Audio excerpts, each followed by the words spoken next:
একসময়ে জনপ্রিয় অভিনেতা সালমান শাহ হত্যার পিছনে একসময়ে জনপ্রিয় অভিনেত্রী শাবনূরের কি সত্যি কোনো হাত রয়েছে? সোশ্যাল মিডিয়ায় বিষয়টা নিয়ে ব্যাপক আলোচনা হচ্ছে। অনেকেরই দাবি সালমান শাহ হত্যার পেছনে নাকি শাবনূরের গুরুত্বপূর্ণ ভূমিকা রয়েছে। আমরা প্রত্যেকে জানি সালমান শাহের হত্যার পেছনে ডনের হাত রয়েছে, তার স্ত্রী সামিরার হাত রয়েছে। আবার উঠে এসেছে শাবনূরের নাকি হাত রয়েছে, যার কথা সালমান শাহর মা নিজেই জানিয়েছেন।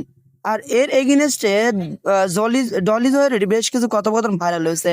তো চলুন আমরা শুনে আসি সত্যি শাবনূরের হাত আছে কিনা এই হত্যার পিছনে। একটা ছেলে দৌড়ে এসে আমাকে বললো আপনাদের সালমান না হলি হামিদদের নিয়ে আসছে, ও আত্মহত্যা করতে গেছিল। তখন সামনে তো পাশেই বসা, কি হচ্ছে কি হচ্ছে আন্টি কি হচ্ছে? পাবলিকও ফোন দিচ্ছে কিন্তু, বলে কোথায় ওই সিমরি, কোথায় ওই ওই কি বলে ওই ডাইনি, কোথায় আজে বাজে কথা বলতেছে। আমি চেঞ্জ করে কথা বলছি, তো ভাবছে শাবনূরের মা হয়তো।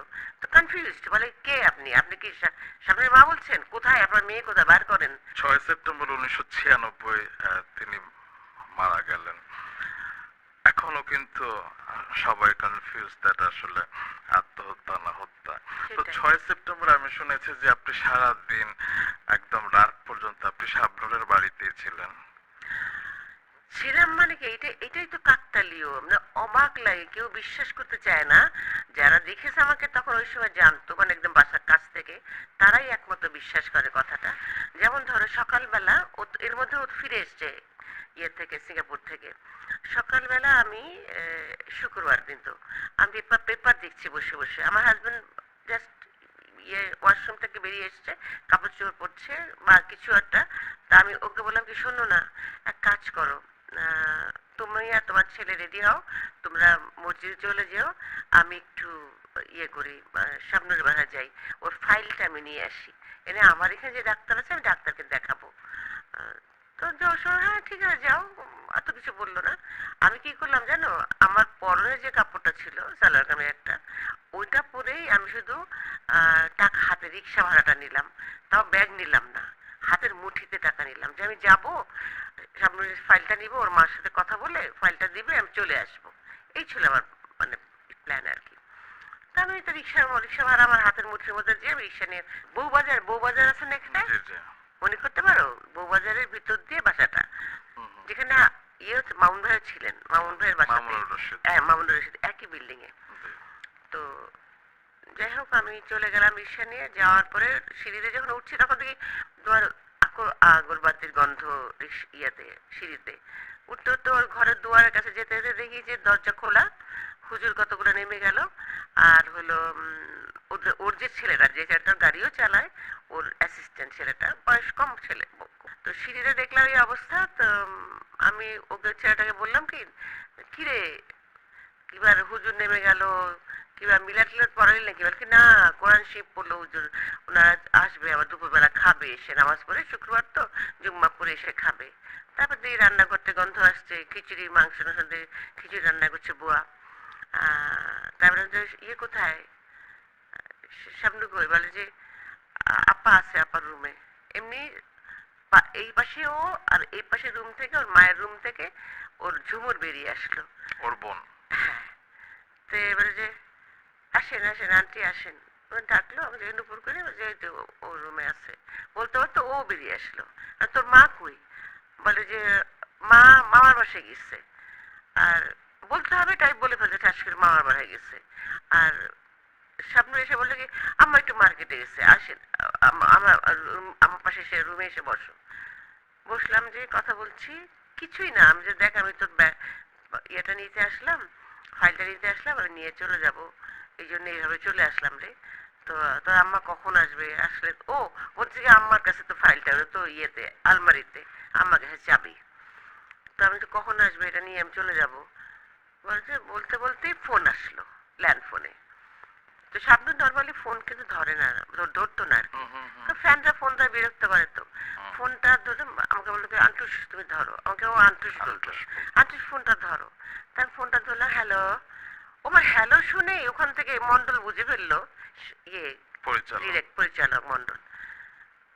ভাবি আপনি ওখানে? আমি যে মন্ডল, হ্যাঁ কিরে কি ব্যাপার?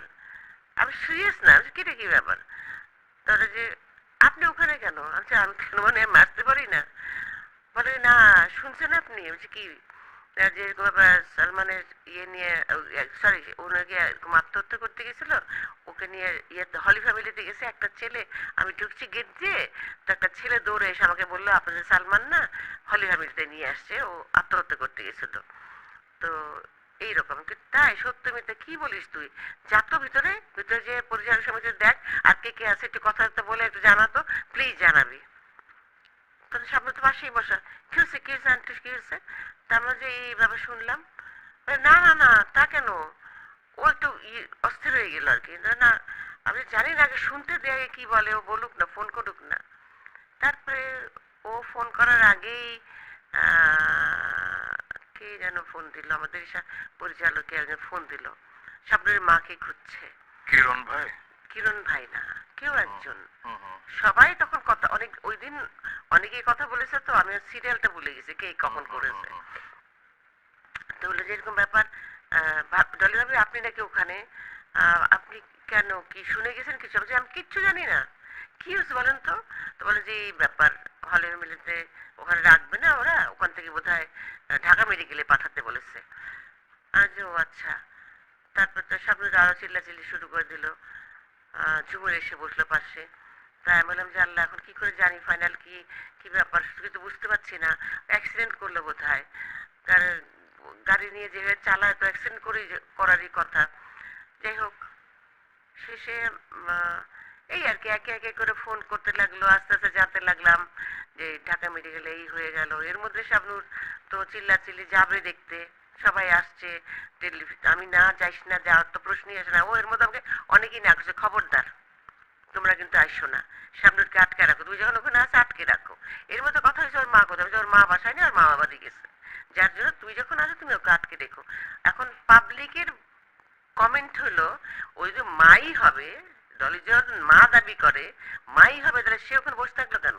আর শাবনুরকে আটকায় রাখলো কেন? নিজে কেন আসলো না? এগুলো কিন্তু কমেন্ট, প্রচুর কমেন্ট আমি দেখেছি।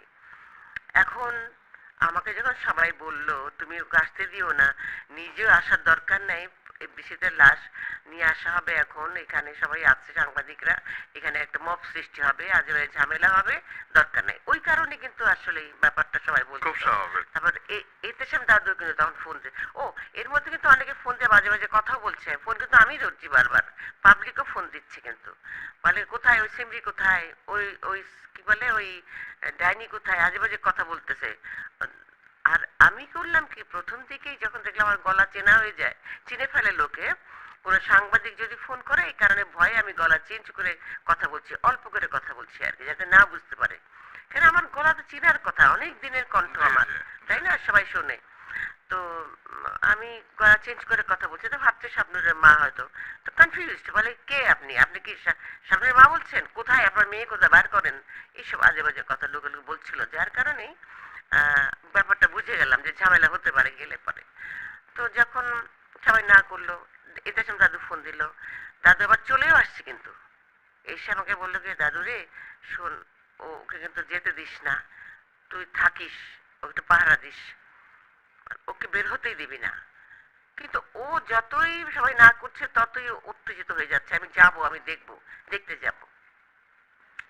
এখন আমার ইমোশনটা একটু চিন্তা করো, সেই তখন আমার ইমোশনটা চিন্তা করো, আমার, আমি যে যেতে কাঁদবো, ইচ্ছা করছে আবার আমি যেতেও পারছেন কাঁদবো না। না হাসবো, নাকি আমি যাব নাকি থাকবো, আমি কি করব? আমি তখন এমন একটা অবস্থায় পড়ে গেছি, আমি এই মেয়েকে ছেড়ে যেতেও পারছি না, আবার দেখবো না বা যাব না ওখানে, কিছুই বুঝতে পারছিলাম না কি করব। আমি কিন্তু কাকে যেন বলছিলাম, দুলু ভাইকে বোধহয় বলছিলাম আমি যে, দুলু ভাই আমি কি যাব না, যেতে পারবো না, তো এই মেয়েকে রেখে আমি যাবো কেমন করে? তাহলে আপনারা না করছেন, আমার তো যেতে ইচ্ছে করছে। বলে আসার কোনো দরকার নেই ভাবি, যা হবার হয়ে গেছে, ঘটনা ঘটে গেছে, ওকে তো বাঁচাতে পারিনি আমরা, তাই না? তো কাজে এখন এসে আর কি করবেন? তারপর রাত 12টা পর্যন্ত বোধহয় আপনি থাকতে সেখানে হলো আর ছিলেন। কি, জি। কারণ লোকে তো ডিস্টার্ব করছে, ফোন করেই যাচ্ছে। পরে মামুনুর রশিদের ওয়াইফকে আমি বললাম, ভাবি আপনার দারোয়ানকে জোর করে বলেন নিচে কোলাপসিবল গেট, ও ওদের কিন্তু ওই রকম ফ্ল্যাট না যে গেট বা কিছু, নিচে কোলাপসিবল গেট দিয়ে ঢুকে একটা